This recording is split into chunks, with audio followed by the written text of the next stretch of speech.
We are live with Sasha Dees in... Hi. Hi, how are you doing? Say hi to the world, Sasha. Hi, world.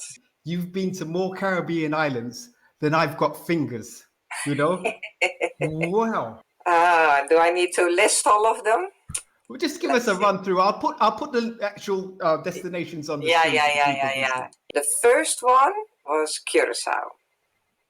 And I was not even 20 when I went there. I went with two friends. I just went with them and I had an amazing time. And in Holland, as a girl, you had a lot of freedom that you didn't even realize is a freedom. You could do things that I didn't realize elsewhere in the world women were not doing or not allowed to do or supposed to do. I guess all the islands have their own sort of particular foods, like shark and bacon shark, and the doubles. I love the doubles. It was Christopher Cochet who would come and get me in the morning, and he introduced me to the doubles as a breakfast food. It's called cargo in Curacao, cargo, and it's conch, funchi, which is sort of like polenta in Europe or fufu in Africa, and eat it, take it home and eat it. And they make this soup, it's called kadushi, it's a kakti, it's made of kakti, and it's like this slimy type of soup.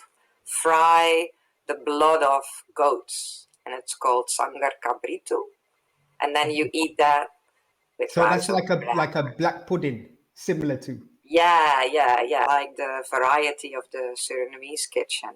They have a dish called pom.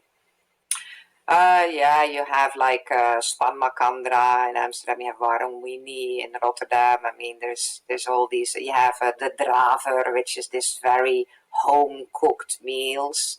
And then we started colonizing, right? So we got all these spices we use, for instance, a lot of nutmeg because that was a spice we had a monopoly on. Yeah, so I've been working with artists in the Caribbean and artists from the Caribbean, outside of the Caribbean, for about 25 years. There is also an EPUB, so it's an electronic book that you just get a file. And so they do all these activities within contemporary art, but also Moko Jombi, Robert Young, who's a fashion designer. He's very involved in the whole Moko Jombi and teaching young children how to stilt walk. And all these kids come and they have different ages and different experience. So they are on these low stilts or on these very high stilts. It's really great. The meaning of the term contemporary art.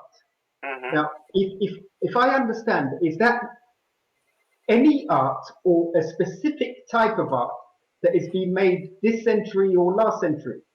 No, it's, let's say, roughly, to sort of generalize, it's art after 1960, using objects and then making it into something else. For instance, Chris uses a lot of forms that are very typical for Trinidad. So it's actually talking about Trinidad just because he sort of draws a breeze block. They are in Trinidad, it's the steps to a house. These you must have seen them everywhere. It's very typical. I know it would look like a concrete block and some trees. Okay, that is in Curacao. That is Ailsa Anastasia. Yeah, I'm fine with you picking what you really like as well. If you think hey, this somehow, it will be nice to see it back and see which ones you chose. It looks like African people looking up in the skies. Mike Walls is a sculpture on St. Croix, actually. And he has a metal workplace. Deborah Azinga from Jamaica. She used to work in the textile industry and specifically in making brides' dresses for bridal dresses. Voodoo flags for the temple. Mm-hmm. For the voodoo practice. Just to say, your book is currently out. Yes, it's currently out. You have the link. People can order it.